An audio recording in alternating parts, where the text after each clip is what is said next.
جھیل کے دو کنارے ایک طرف چنی ہوئی قوم تھی، دوسری طرف جو ہے وہ غیر قوم. تو خدا یسوع مسیح کہتے ہیں کہ غیر قوموں کی طرف ہمیں جانا تاکہ انہیں بھی یہ خوشخبری دی جائے کہ وہ غیر نہیں اپنے ہی ہیں، کیونکہ وہ خدا جو ہمارا باپ ہے وہ سب کا ہی باپ ہے. اور کچھ ناپاک روحوں نے انہیں زندگی سے تھوڑا دور کر دیا ہے، اور یہ بدروح ہمارے اندر ہی ہوتی ہے.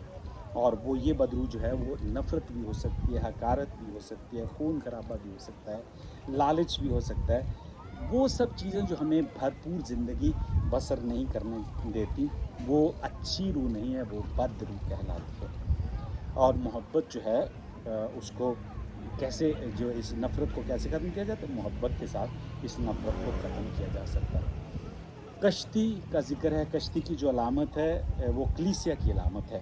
شروع ہی سے بہت سارے جو گوتھک چرچ ہیں اس میں اس کو بڑی ایک کشتی کی شکل میں بنایا جاتا تھا، اور یہ کشتی پطرس کی کشتی جو ہے اس کے حوالے سے اس کو پیش کیا جاتا تھا جس میں یسوع موجود ہے. اور جو غیر قوم اس طوفان میں سے اس میں آتا ہے طوفان، تو وہ اس طرح کے واقعات ہیں، اس طرح کی باتیں ہیں جس سے انسان کو اس پر فتح پانی ہے. اور بہت ساری کلیسیاں ہیں جو اس کے ساتھ چلیں، کیونکہ اور بہت ساری کشتیاں بھی وہاں پر موجود تھیں. تو اس صورت میں جہاں پر طوفان ہے تو وہاں پر آسان نہیں ہے چلنا، کیونکہ سمندری طوفان جو ہے وہ خداوند یسوع مسیح کے پیغام میں مذمت ڈالتا ہے، یعنی اس کے پیار کے پیغام کو لوگ جو ہیں وہ آسانی سے قبول نہیں کر پاتے. تو سمندر اس حالت کی علامت ہے جہاں گناہ جو ہے پنپتا ہے، یعنی زندگی کی بھرپوریت کو وہ ختم کرتا ہے.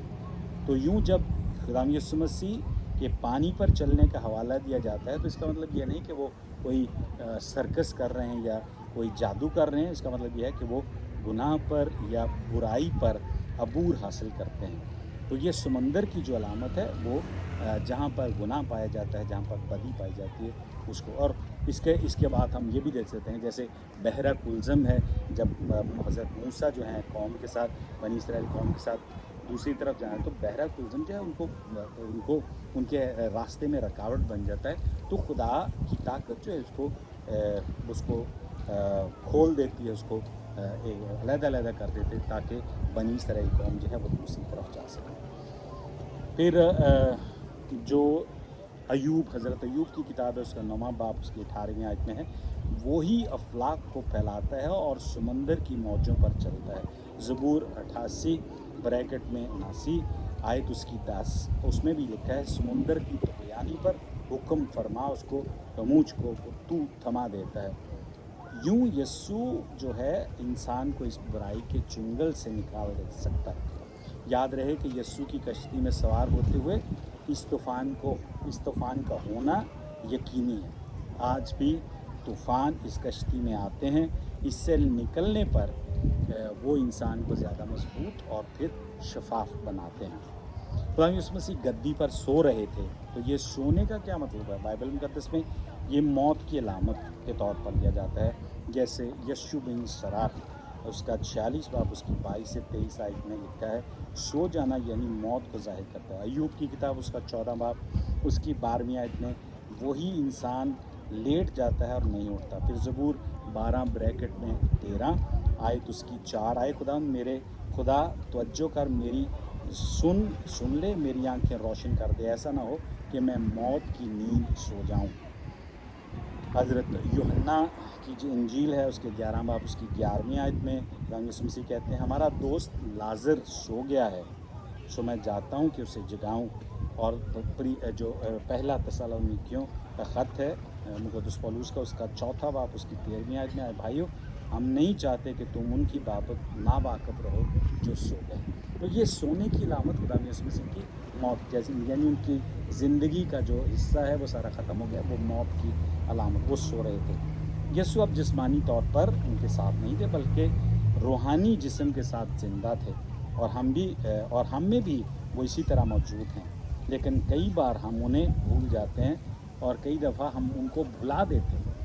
اور یہ گدی یونانی زبان میں واضح کرتی ہے کہ یہ وہ گدی ہے جو مرنے والے کے سر کے نیچے رکھی جاتی تھی، اور یسوع کشتی چلانے والی جگہ پر ہے۔ تو کئی دفعہ ہم سمجھتے ہیں لیکن سو رہا تھا، کئی دفعہ ہم سمجھتے ہیں کہ کشتی ہماری ہے، لیکن یہ کشتی جو ہے وہ خدا یسوع مسیح کا ہے، اس نے اس کو چلانا ہے۔ لیکن خدا یسوع مسیح کو جگا کر رکھنا، اس کو اندر اپنے زندہ رکھنا، یہ بہت ضروری ہے۔ کئی دفعہ ہم سمجھتے ہیں کہ ہم سب کچھ جانتے ہیں، ہم پہ تو شاگردوں کا بھی یہی خیال تھا کہ وہ سب کچھ جانتے ہیں، وہی سب کچھ کر لیں گے، جبکہ خدا یسوع مسیح کو انہوں نے چھوڑ دیا کہ وہ سویا رہے، یعنی وہ مر گیا ہے لیکن اس کی موجودگی ہے، لیکن وہ اس کو اپنے آپ پر انہوں نے سمجھا کہ ہم سب کچھ کر سکتے ہیں۔ جیسے پھر شاگردوں نے جب دیکھا کہ وہ کچھ نہیں کر سکتے اس صورتحال میں، تو انہوں نے خدا یسوع مسیح کو جھڑکا، انہوں نے کہا کہ آپ سو رہے ہیں، آپ کو غصہ، آپ کو کوئی خیال نہیں کہ ہم کہاں جا رہے ہیں، کیسے؟ جیسے بالکل زبور نویس جو ہے وہ 43 بریکٹ میں 44 زبور ہے، اس کی 24ویں آیت میں کہتے ہیں، اے خداوند جاگ، تو کیوں سو رہا ہے، بیدار ہو، ہمیشہ کے لیے ہمیں ترک نہ کر دے۔ پھر زبور 12 بریکٹ میں 13 اس کی دوسری آیت میں، کب تک اے خداوند تو مجھے قطن بھولا رہے گا، کب تک اپنا چہرہ مجھ سے چھپائے رکھے گا؟ لیکن خدا یسوع مسیح نے ہمیں اپنا کلام دیا ہے، اس نے اپنا چہرہ ہم سے نہیں چھپایا، کلام کے ذریعے سے وہ ہمارے پاس موجود ہے، اور اسی کلام کی وجہ سے ہم ہر طوفان کے سے آگے نکل سکتے ہیں، اس کو عبور کر سکتے ہیں۔ یہ کلام جو ہے وہ ہمارے اندر جاگنا بہت ضروری ہے، تو یہ خدا یسوع مسیح آج کی تلاوت میں دکھاتے ہیں۔ پھر یسوع انہیں کہتا ہے کہ تمہارا ایمان ابھی تک پختہ نہیں ہوا، کیونکہ شاگرد بہت بار یہی سمجھتے تھے کہ کشتی ان کی ہے، جبکہ کشتی کا بادبان خدا یسوع مسیح ہے، لیکن اس کو جگا کر رکھنا، اپنے اندر زندہ رکھنا، یہ بہت ضروری ہے۔ تو اس لیے میں نے آج آپ کو یہاں پر سمندر کے کنارے لے کر آیا تاکہ آپ کو کشتی دکھا سکیں، اور اس پار جا کر یہ جو خوشخبری ہے اس کو بتایا جائے، اس کو پھیلایا جائے۔ تو امید ہے کہ ہم جو شاگرد ہیں خدا یسوع مسیح کے، وہ دوسری طرف جا کر، جہاں پر یہ خوشخبری نہیں ملی ابھی تک، خوشخبری کون سی ہے؟ کہ خدا سب کو پیار کرتا ہے، وہ غیر قوموں کا اور قوموں کا سب کا باپ ہے، وہ تمہارا اور میرا باپ ہے۔ اور میری یہ آپ کے لیے اور میری اپنے لیے بھی یہی دعا ہے کہ ہم ہر انسان کو اپنا بھائی اور اپنی بہن سمجھیں۔ شالوم پیارے بھائی اور بہنوں بچوں، ملتے ہیں اگلی ویڈیو میں۔